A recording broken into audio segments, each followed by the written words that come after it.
Good morning and welcome back to Miniature Monday here on Gaming with ADHD. Today we are going to take a look at Victory at Sea, the Battle for the Pacific from Warlord Games. Now, my birthday was about a month ago, and I decided I wanted to dip my toe into a couple of new miniatures games. I realize I've been doing lots of unboxings and looking at miniatures, but not a lot of rules reviews, but we'll get into that later. But this is the second of the games that I decided I wanted to pick up. Now, you've probably seen a bunch of my other videos about Dystopian Wars, which is more of a steampunk, historical fantasy sci-fi kind of version of naval war battles. But this is a historical game based on World War II, featuring naval forces from the United States and Imperial Japan. Now, today we're just going to do an unboxing, see what we actually get inside the set, and from there, I'll let you know what I think about it as far as a starter set is concerned. Now, before we get started, do make sure that you subscribe to the channel. I do try to put out 2 to 3 videos a week covering all sorts of tabletop gaming content, from board games, miniatures, card games, role-playing games, everything in between, and I'd love for you to come along and see what I have to share. So, with that said, let's go ahead and start opening this thing up. Alright, so this is our box. It's actually kind of small. A little thin, but they're also 1/1800 scale, meaning they're super tiny, and so we don't need a ton of space in the box. But all right, we go ahead and open this up. All right, so it looks like we've got everything in bags. So what I'm going to do is I'm going to set these off to the side for a moment. Alright, this was packed for us by Mirella, which is kind of funny because she is also the one that packed my bolt action starter set if you were here last week. Alright, we get some D10 and D6. These are very plain, very basic, but they're dice. So, everything you need to play the game. The D6 are a little bit small, but that's okay. It does allow them to give us more of them. Alright, and here we have, looks like the ship stat cards. Now, I've watched a couple of videos about this, so I've got a little bit of an idea of what I'm getting in here. These are damage markers that will be used with the cards. So, not punching those out yet, so we'll look at that in a little bit. Well, I guess we won't need to look at those, but we'll just set those to the side. Alright, so these are the ship cards. You get a silhouette of what the ship actually looks like. Basic stats, flank speed, armor, hull, and traits. You then have all the different weapon systems, minimum range, short, long, extreme. I don't know what AD stands for, AP or DD. And then different traits, so any special rules. But, just it's all nicely condensed. It is a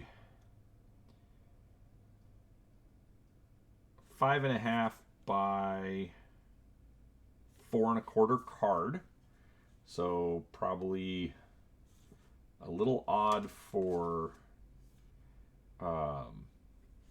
like finding sleeves, so maybe I'll laminate them, we'll see. But then this is actually kind of cool. You get just background on what the ship was. So like this case, the Furutaka class was the first Japanese treaty cruiser. They were flush decked to save weight and initially mounted their guns in single gun houses. In the late 1930s, they were rebuilt with dual mounts for their 8-inch armament, Both cruisers were lost early in the war, with Furutaka sunk by U.S. cruisers and Keiko torpedoed by a U.S. submarine. So that's cool. You get some history. We've got the Mogami class heavy cruiser with tons of weapons. So, yep, just more history. So that's actually kind of interesting. The Furutaka class has all the stats like this, but then they move it horizontal for this one so they can get some extra room. So that's a little annoying, just because I know it'll confuse me when playing the game, but hopefully it's not too big an issue. The Mogami class heavy cruiser, Fubuki class destroyer, so again going back to the vertical instead of horizontal. Extra special rules. Fubuki class destroyer, Fubuki class destroyer. Alright, so it looks like you do need one card per ship. Got a U.S. Portland class cruiser, Northampton class cruiser, second Northampton, Fletcher class destroyers, and you get 6 of those. Alright. So again, backgrounds. Cool. Like I said, I like the cards, I like the layout.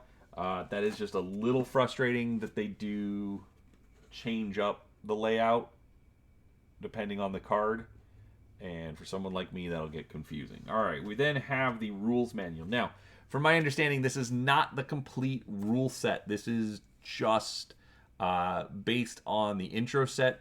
There is a much larger hardback version of the rules that is available separately that I believe has everything in it. All of the stats, everything. Probably not planning on a lot of expansions. There are a lot of extra ships that you can buy. I just mean expansions as far as like campaigns or things like that. So probably a little more self-contained, but I think this is probably going to be enough for me. Alright, so we've got our rules, contents, basics. So here's what I was talking about with those little markers. Basically, these are the hull points. So you've got your 10s at the top and 0 through 9 on the bottom. Description of the content. So tools and counters. They've got lots of just art showing off the ships. Basics, so like you're allowed to pre-measure. Rerolls, ship models. Now, one thing I do think is kind of interesting, even at this scale, they're still telling you, hey, these aren't true scale. They actually tell you to measure everything from the bridge of the ship. So even for larger ships like the carriers, you're going to take that bridge, and that's supposed to represent the actual location of the ship, in the ocean. So interesting bit of a rule there, but I can see why they do it. There's a level of diminishing returns when you're trying to detail these and make the rules. So you've got your movement phase, gunnery, end phase, orders, traits, aircraft, war at sea. So we get different scenarios, different deployments. Then a little bit about the fleets. U.S. Navy, Imperial Japanese Navy, Royal Navy, Kriegsmarine, and Regia Marina, which is Italy. So, and then a little bit of instructions on how to build all of your ships with all the tiny little bits for them. Alright, they do also give you 2 of these. So these are double-sided. I'm not really going to unfold them because of my infamously small work table, but they are double-sided. The art is a little bit different as far as the coloring. So obviously the different displays are going to show it differently, but this is, the underside is a bit brighter, the overside is a bit darker. But I'll be honest, I did sneak a peek into these before I did the unboxing, and they're both plain. There's no islands, there's no anything to worry about. It's just open ocean. All right, and then finally we have all of our tokens and the turning gauge. Obviously double-sided. You get 2 of them, so that's good for 2 different players.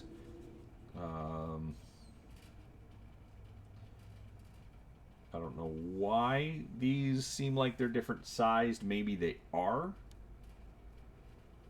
Maybe this one's supposed to be for like cruisers and battleships and carriers, and then this one for the destroyers. I'm not sure.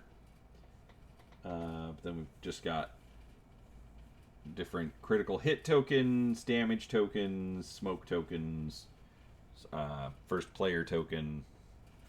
So, yeah, lots of fun stuff there. All right, let's get these boxes out of the way and actually take a look at the miniatures. All right, so first we have the Chicago, the Northampton, and the Indianapolis cruisers. All right, now these are all resin. Oh, there we go. Packed by John. Thanks, John. All right, so all of our cruisers, as we can see here, comes in at about 5 inches by 1.25 inches. Okay, so kind of small, but still good sized for cruisers. And I don't know if we can zoom in enough. Actually, here, let's bring it up and focus. Okay, so this I actually think is kind of cool. They actually put Northampton class cruiser on the side, and then the name USS Chicago 1942. So that's actually kind of cool. A little bit of flash on there. Let's see here. Let's focus it right here. So obviously, that'll have to be cleaned out. But overall, these are really clean, really smooth. I like that you get the wake here. There's more flash to come off, and then get stuck to my fingers. That's annoying. But yeah, I mean, it's a ship. It looks good. There's a lot of detail here. Not sure if you can see it, but there are little dots right along where the deck meets the hull.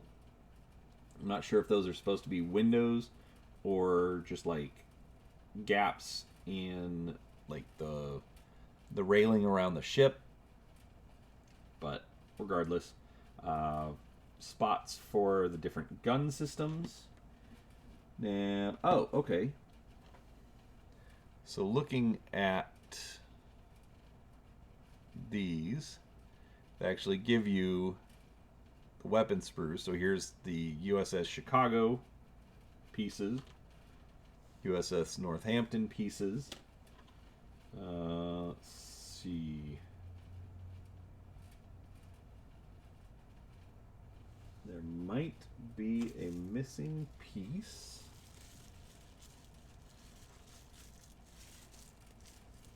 But I don't see it.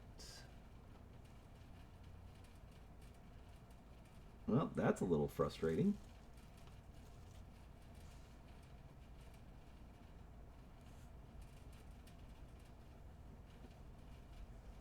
Actually, the Chicago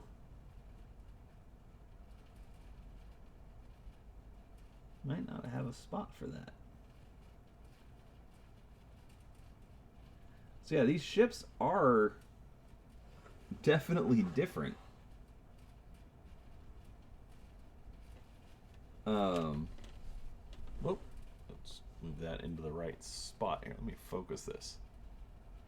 So yeah, they're definitely different. I get something to point with. So, like this little spot right here is raised up, whereas it's not right here.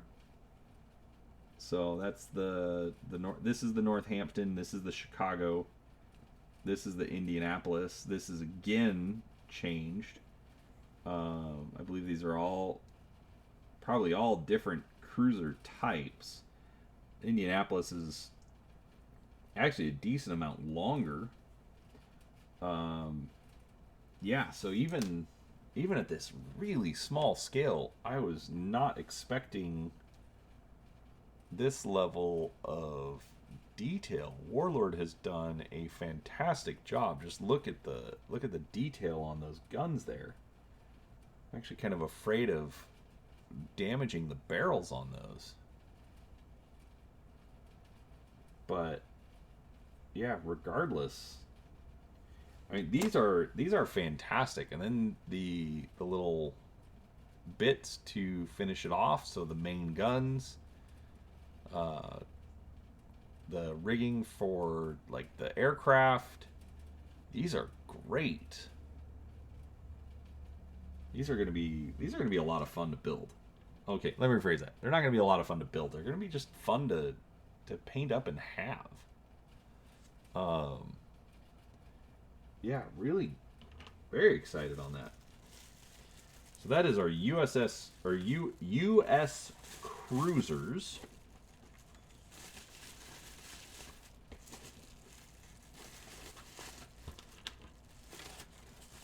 I'm actually packing these up because I don't want to lose any of these itty bitty bits. Alright, where's the other package? Oh, alright, well, we'll do this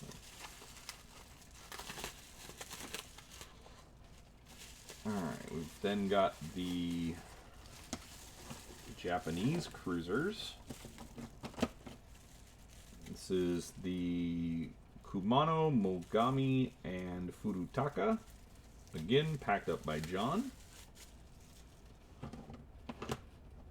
Alright, so these are done pretty similar to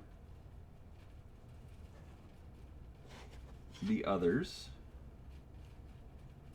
Alright, so the Mogami and Kumano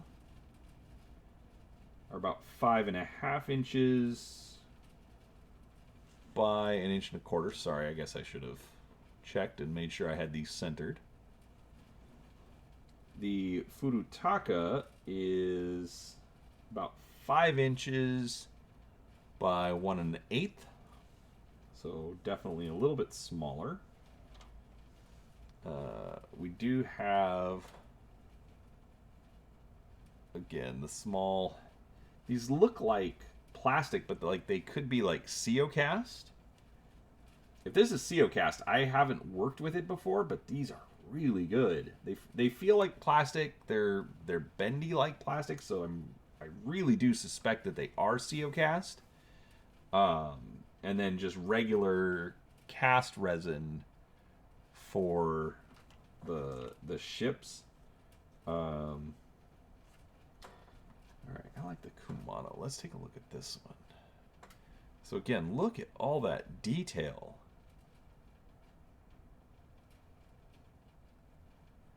That is fantastic. Now, I am a little bummed. Due to budget constraints, all I got was the starter set. I wanted to get like a couple of battleships or carriers, something to expand, but I couldn't. I will admit, the So the starter set is going to run you about $100. It's very, very affordable, I think, especially for what you're getting here. All of the resin, uh, you know, the CO cast, that's usually a bit more expensive, anyways. So I think the starter set is a really good value, and I'm not saying that the other ships aren't. It, like I said, it just wasn't in my budget, so I didn't get those. Let's see, these are a lot of duplicates, so let me just find one of the Japanese, and there we go. These again were all packed up by John.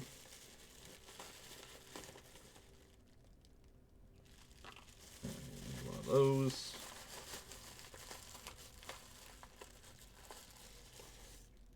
And one of those. Okay. So that is one downside, is that they are fairly, or the extra ships are kind of pricey. So I was a little disappointed, but I haven't really researched much on the price points. All right, so these are about the same size. We're looking at about 3/4 of an inch wide, a little bit wider for the Fletcher over the Fubuki. But then we've got, looks like just conning towers for the ships. No additional guns. But let's go in close for a little more detail. So again, these look really, really good at this, especially for this scale. Where was it? Oh no, those are smokestacks. I thought these were supposed to be like lifeboats, but lifeboats would probably be really, really small. But overall, I mean, these just look great. They look like what they're supposed to. And actually, I wonder if these might be CO cast as well.